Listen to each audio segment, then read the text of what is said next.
Assalamualaikum warahmatullahi wabarakatuh. Salam sejahtera untuk kita semua. Saya ucapkan selamat pagi untuk Bapak Aditya Santoso, Esus MM. Kami dari kelompok 2 dan perkenalkan nama saya Sevana Gania dan 3 anggota lainnya, Rosana Amelia Hendrika, ada Nur Aini, dan terakhir ada Siti Nurrohman Romdonia Noviana. Pada kesempatan kali ini, kami akan memberikan cuplikan video secara proses produksi dan proses pemasaran usaha kami yang bernama Rumah Makan Gulai Kita untuk memberi tugas evaluasi akhir semester. Assalamualaikum warahmatullahi wabarakatuh. Perkenalkan, nama saya Siti Nurrohman Romdonia Noviana. Pada kesempatan kali ini saya akan mempresentasikan mengenai cara pengolahan bumbu pleku. Rumah makan gulai kita ini memiliki menu khas, yaitu kuah gulai pleku. Gulai pleku adalah kuliner yang berasal dari Aceh. Gulai khas Aceh ini merupakan gulai para raja yang dikenal dengan nama lain gulai pleku. Kuah gulai plek adalah sejenis masakan bersantan. Sekilas memang mirip dengan sayuran gulai, namun dalam gulai plek ini ada bahan-bahan sayuran yang istimewa dan khusus yang dicampurkan ke dalamnya. Kuah gulai plek ini merupakan salah satu makanan yang cukup terkenal di Aceh. Kuah gulai plek ini selain dikonsumsi sehari-hari, biasanya juga dimasak ketika ada sebuah acara atau kenduri dan menjadi menu spesial yang digemari masyarakat Aceh. Nama kuah gulai plek ini diambil dari salah satu bumbu dasar dalam membuat masakan kuah gulai plek ini, yaitu pleku atau yang lebih dikenal dengan sebutan patarana. Pleku itu sendiri merupakan sisa kelapa yang santannya sudah diambil, lalu tinggal ampasnya. Nah, masyarakat Aceh ini memanfaatkan ampas kelapa ini untuk dijadikan plek. Sebelum kita mengetahui mengenai proses pengolahan kuah gulai pleku, maka kita harus tahu dulu nih bumbu khas yang dipakai untuk pengolahan kuah gulai plek ini dan bagaimana sih cara pengolahannya. Nah, berikut saya kemukakan tata cara pengolahan pleku. Tidak lengkap kan jika mengenal pleku hanya dari secawan makanan yang telah siap saji di restoran? Nah, maka ada baiknya kita bisa menyaksikan bagaimana sih proses pengolahan awal hingga menjadi pleku dan kuah plek. Nah, pleku itu sendiri adalah residu ampas dari hasil ekstraksi. Tujuan utama pengolahan pleku adalah untuk mengekstraksi minyak kelapa. Proses pengolahan tersebut terbagi ke dalam 2 tahapan.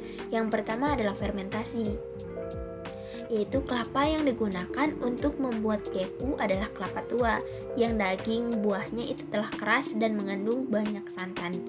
Setelah dikupas dari kulit buah, kemudian kembali dibelah batoknya untuk mengeluarkan air.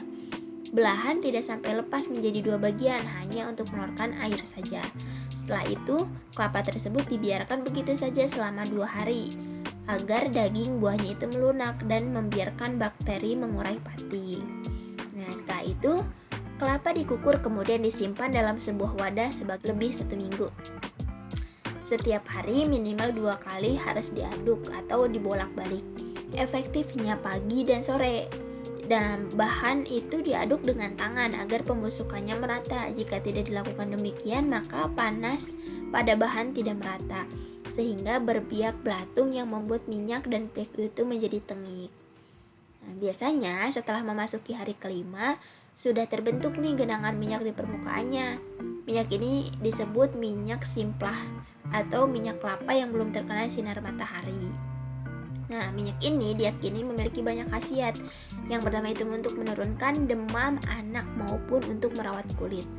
Semakin lama semakin banyak kadar minyak yang dihasilkan. Hanya saja, bila terlalu lama tidak dijemur, maka kelapa akan semakin terurai hingga tidak bisa diekstrak lagi. Nah, optimalnya itu masa penyimpanan ini adalah 7-9 hari. Nah, kemudian yang selanjutnya itu pengeringan. Kelapa yang telah difermentasi tadi kini dijemur di bawah sinar matahari pada hari pertama hingga kedua. Hanya pengeringan saja untuk menghilangkan kadar air pada bahan. Hari ketiga, pengeringan dilakukan berangsur dengan pengepresan. Kondisi panas memudahkan ekstrak minyak. Nah, adapun alat ekstraksi yang digunakan adalah seperangkat alat tradisional yang terdiri dari klah, panerah, dan weng. Klah adalah wadah untuk meletakkan bahan. hanerah merupakan dua bilah kayu atau papan yang berukuran tebal dan panjang yang dipancangkan ke tanah. Kedua papan ini dihimpitkan dengan weng.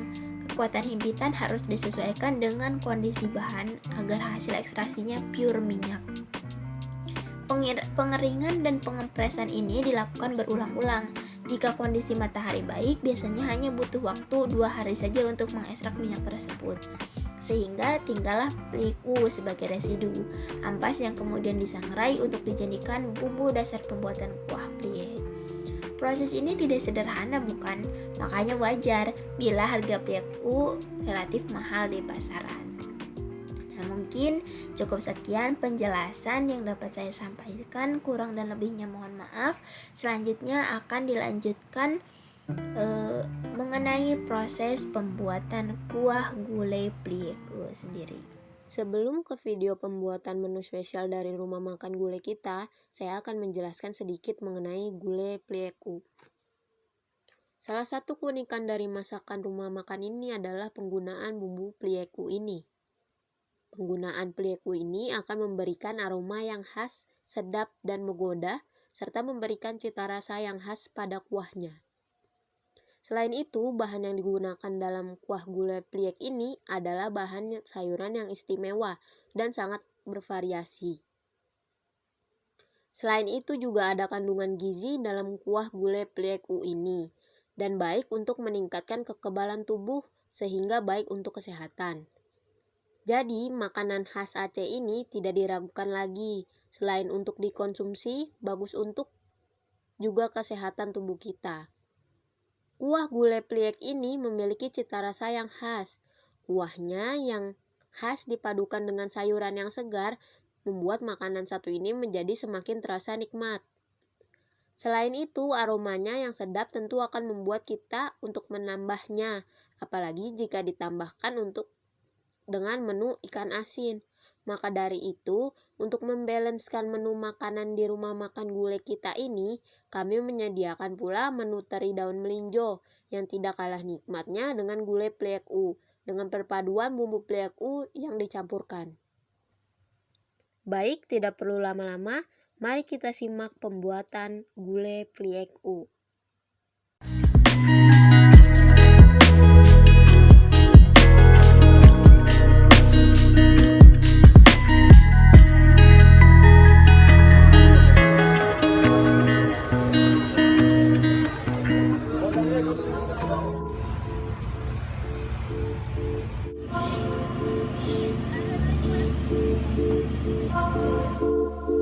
Berikut bahan sayur yang diperlukan.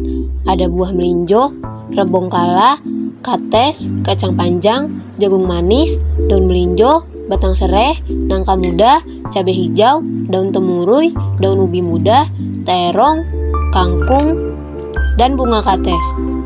Sayur bisa diubah sesuai selera, lalu potong-potong bahan menjadi kecil-kecil.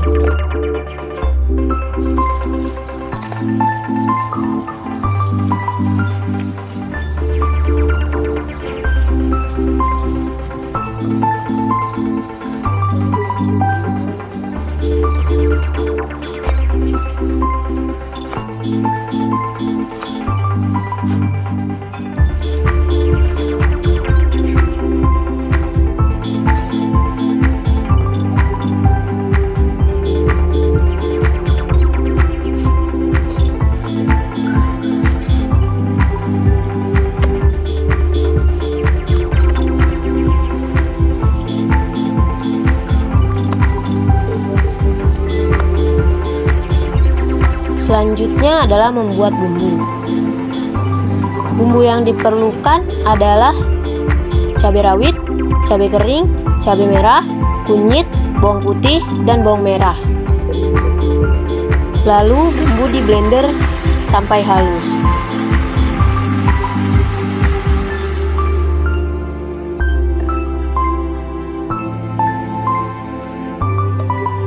Selanjutnya, siapkan kelapa gongseng, ketumbar gongseng, dan patarana, yaitu bumbu pliku.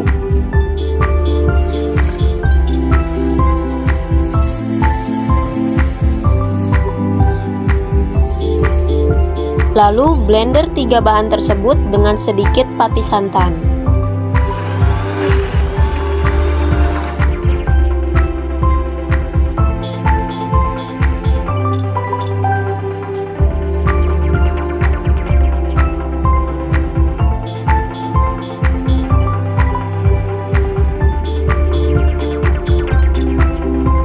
Masukkan bahan ke dalam panci. Campur dan aduk sampai bumbu merata.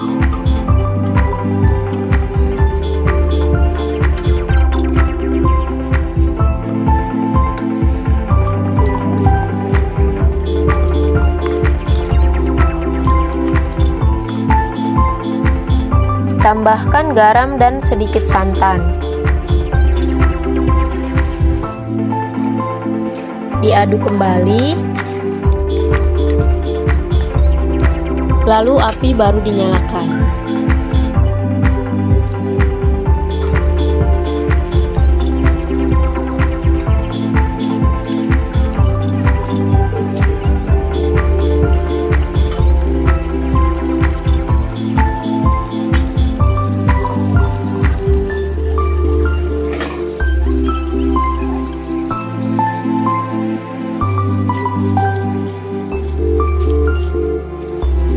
Tambahkan santan sesuai selera untuk kuah.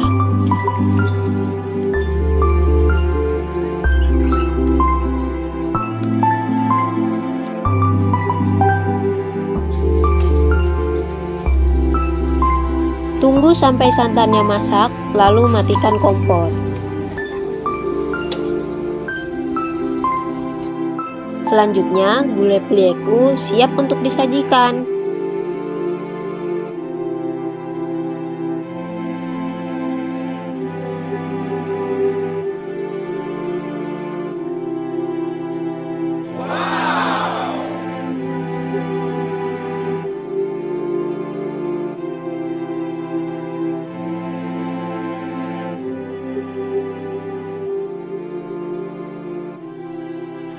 Nah, setelah kita mengetahui proses pengolahan bumbu khas plieku dan proses pengolahan menu khas dari rumah makan gulai kita, yaitu kuah plieku, saya Nur Aini izin menjelaskan mengenai proses pemasaran produknya. Berikut strategi yang digunakan pada rumah makan gulai kita.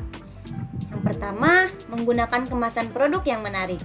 Kemasan atau packaging di dalam strategi pemasaran produk makanan sangat berperan penting untuk menarik calon konsumen membeli ataupun mencicipi produk yang kami tawarkan. Bisa jadi produk yang kami jual memiliki rasa yang enak, namun karena kemasannya kurang menarik, jadi calon pelanggan tidak berminat mengambil dan membeli produk kami. Yang kedua, buat foto produk yang unik. Salah satu elemen penting di dalam melakukan strategi pemasaran produk makanan yaitu dengan membuat foto produk yang unik dan juga menarik.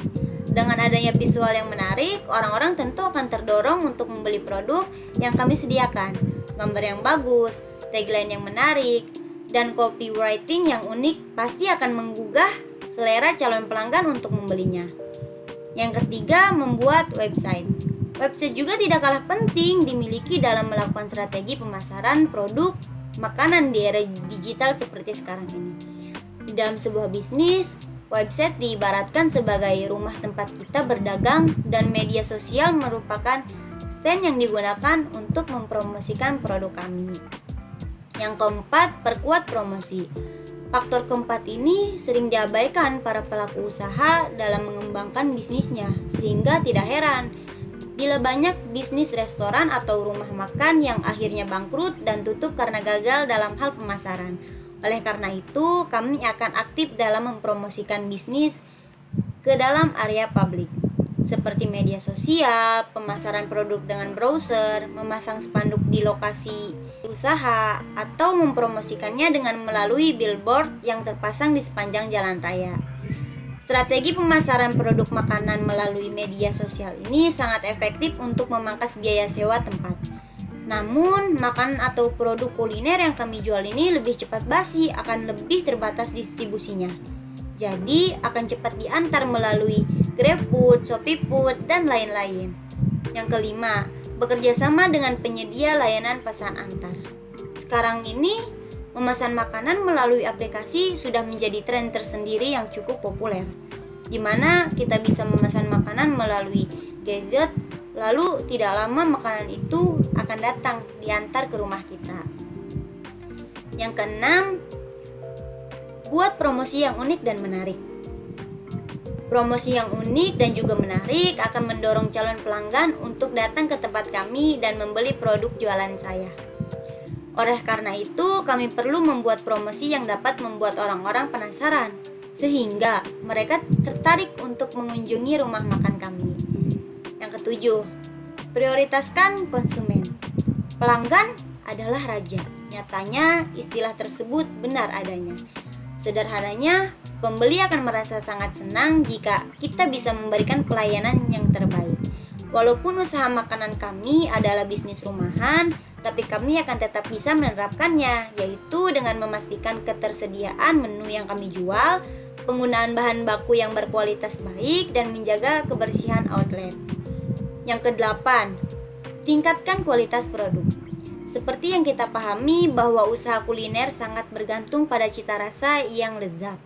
Walaupun bukan satu-satunya, namun kenikmatan makanan itulah yang menjadi salah satu alasan untuk menggait pelanggan. Oleh karena itu, kami akan pastikan menggunakan bahan baku yang berkualitas baik untuk menunjang cita rasa. Yang 9, lakukan inovasi produk. Adapun cara lain yang bisa kami lakukan untuk meningkatkan penjualan yaitu dengan melakukan inovasi produk. Halnya saja dengan menjual produk yang sedang ngetren, namun pastikan produk tersebut masih relevan dengan bisnis yang kami miliki. Inovasi tidak hanya berupa modifikasi menu saja, kami juga bisa melakukan inovasi di bagian kemasan produk. Yang 10, bekerja sama dengan metode pembayaran. Sekarang ini sudah banyak sekali jenis metode pembayaran yang disediakan untuk memudahkan pelanggan dalam memilih.